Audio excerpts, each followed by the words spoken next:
Hello dear viewers. If you want to set Times New Roman as your default font, then watch this video carefully.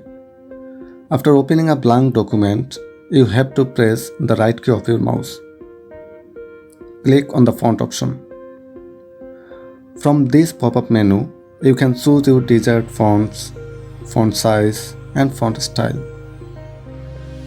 After selecting your desired font style and font size, you have to press the Save as Default option.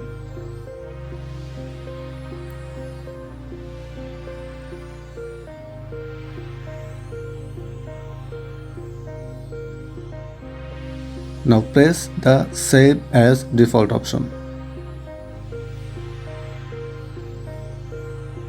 Here you have to select these options and press OK.